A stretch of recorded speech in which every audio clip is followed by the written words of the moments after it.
Today, something interesting happened that's digging up some old bones in a previous fandom. And I want to shed some light on it because I was a bystander in the fandom at the time and address some issues that aren't fully clarified. Now, this tweet here, I've omitted some irrelevant info, but please follow along with me. And for a little extra context, this account Riri used to be a part of the Free Becky fandom. After August, she turned into a solo stan, and her behavior classified her more as a toxic solo stan. And currently, she's moved on to the Emmy Bonnie fandom right now. So I'm going to read to you a public tweet she tweeted out. Like I said, I've omitted some information that are completely irrelevant to what the issues I would like to address over this tweet. So this is what she said. 1. Unaliving threats were never sent to anyone. Since FB fandom days, someone came up saying I sent unaliving threats to Freen and was planning to off her in Thailand in 2023 and bought a with me to do it so. The only unaliving threats I would say to someone would be like KYS or DIE, which is pretty much set in K-pop. Okay. So in the beginning of the tweet, you say you never said unaliving threats, but towards the end you admit to saying it to people. And it was kind of a common thing in the K-pop fandom. No. I don't care whether people come from those trashy incel internet forums or whatever God knows place on the internet. You cannot threaten people, and this behavior is something that should never be excused in any fan culture or space. It's absolutely ridiculous, and people that have the means, the money, and the time can sue you for these so-called "LOL, it was just a joke" tweets. This is pathetic fan behavior. Secondly, I very much remember you telling FB fans to off themselves. You had it in your bio and in your tweets. I don't recall if you sent any unaliving threats about Freen, but if it existed at one point in time, someone has proof of it and can call you out on it if they wanted to. Her second point here is kind of irrelevant. It talks about an account that she's had that is currently suspended. You can probably see some of the interactions if you go look it up. Okay, so number 3. About scamming. It wasn't me. I live in blank since I was blank is 2018. I come to yada yada. None of this is really irrelevant. None of this is relevant.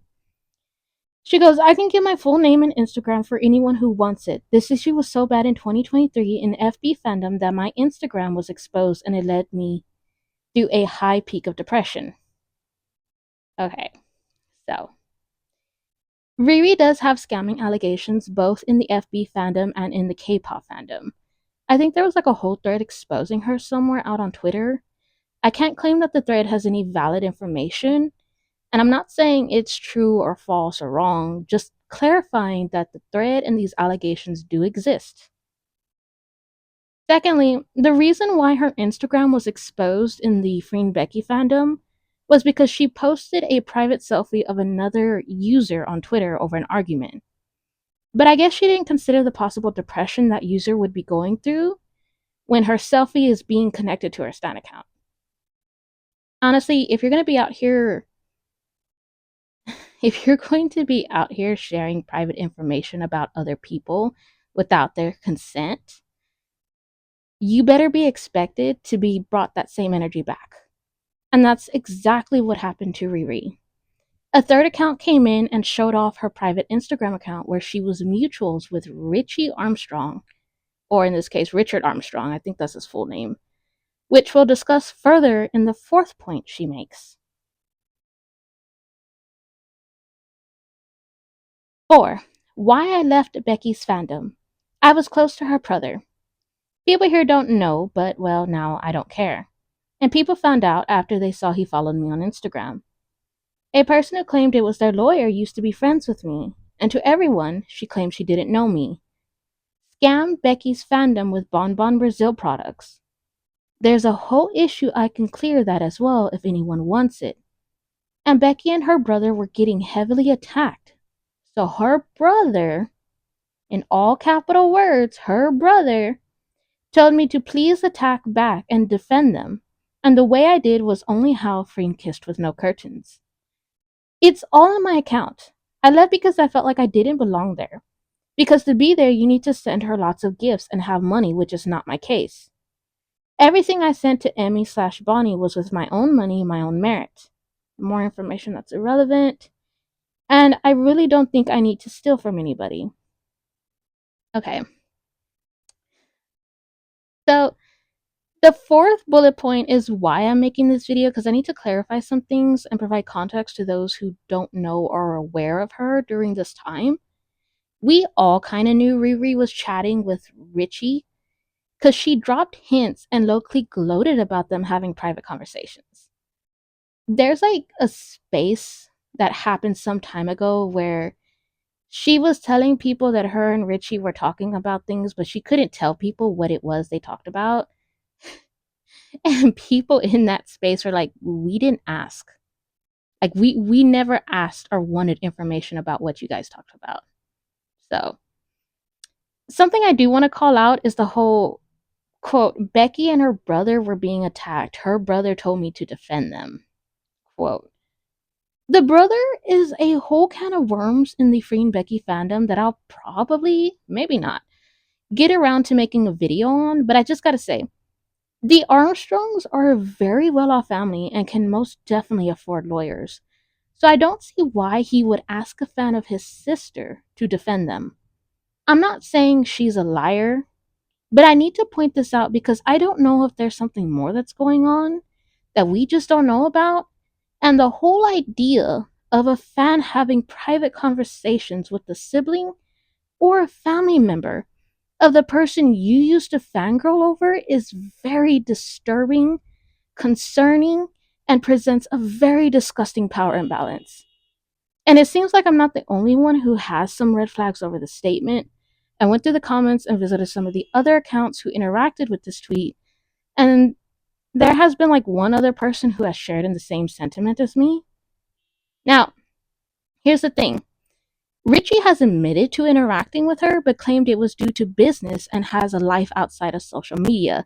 So he's just completely unaware of anything that could be going on in the fandom wars, what's being said on social media.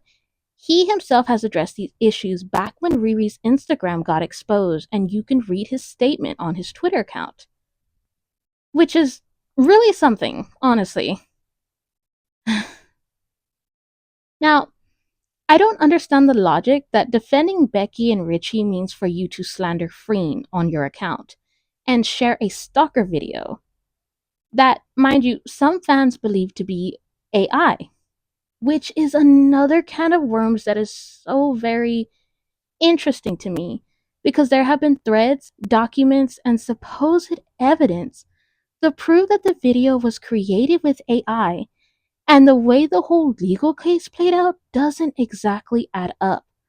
But a lot of that info has been lost due to time and suspended accounts and deleted tweets.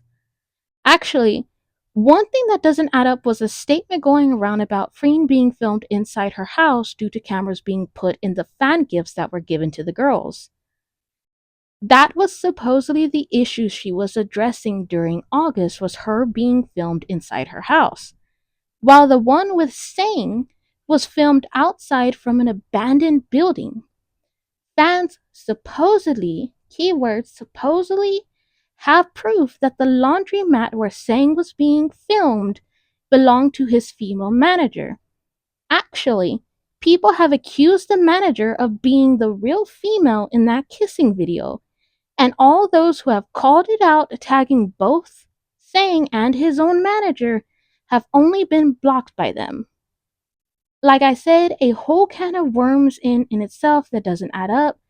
There was even some allegations about the lawyer stating that she did not have, she was not, I don't know if she was, either they said she was a fake lawyer or that she did not have the qualifications to even be representing either one of them. So yeah, the entire thing is, it doesn't add up. None of it adds up correctly. So but anyways, apparently the only way to defend these siblings is to slander the girl's love team partner by sharing a stalker video that was illegally recorded. Don't fucking play with me. Do not. Like, that shit pisses me off so badly. And lastly, people did not want Riri in the fandom because of all the rumors she said and helped spread, such as saying being at the solo concert, Becky being abused and mistreated by Idol Factory, Becky leaving the company, and dating rumors about Becky with her friends. While some she may not have said, she sure was retweeting it. It was never about her sending gifts and money, because if you were an actual fan of Becky, actually, if anybody knows Becky is a very humble and kind hearted person and has addressed the very issue of fan gifts and money, saying she does not need them and just wants to meet and talk with fans and appreciates any and all support. You know, you know what? I feel like Becky tends to get the short end of the stick with some of her unruly fans, and the people who hover around her tends to catch her a lot of flack from the horrible and shitty behavior they do. And I find it absolutely ridiculous that some of these very unruly shitty fans think it's perfectly okay to go around bullying her love team partner when you know damn well Becky does not and has always kind of spoken up about cyberbullying and being attacked and wishing that Freen could be happy and go back to smiling, and like it's fucking ridiculous.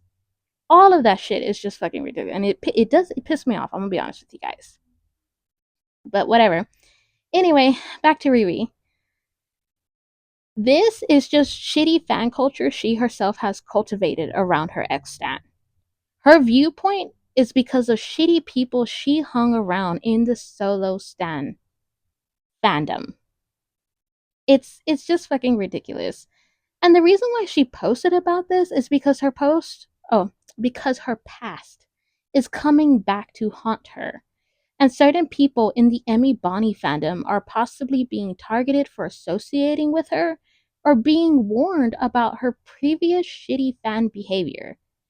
Riri has terrorized, and I'm gonna be honest, yes, I mean it. She has literally terrorized people in the Freen Becky fandom and has threatened to share private information on other Stan accounts and has even leaked a selfie. Like, so I don't know. Her thing, which I want to clarify, this is the very last tweet that she kind of adds to this whole thread. She goes, I don't really know what the said Anon wants to achieve with that. If it's a person that knows me, then you know this was a whole issue that was cleared out in the fandom. Also, if you don't like me, it's okay. I really don't mind, but please don't bring fuss and chaos to a place that is peaceful and quiet. Okay, the Free and Becky fandom was a very quiet and peaceful place, but you brought the chaos. You had a whole group chat where people shared information with you because they felt like they could trust you, and you were threatening to spread their private information. So don't bring Emmy Bonnie and other accounts into it just because they interact with me or was seen with me. uh I mean, I think it's perfectly okay to warn people over some shitty behavior you did in the past. Okay, harassing other people, I don't condone that. I don't condone sharing private information. I don't condone harassing other people. Warning them is one thing different, and warning them is just a one-time thing. You don't need to keep coming at someone. You can just warn them and leave it as that. It's up to them if they wish to believe you or not.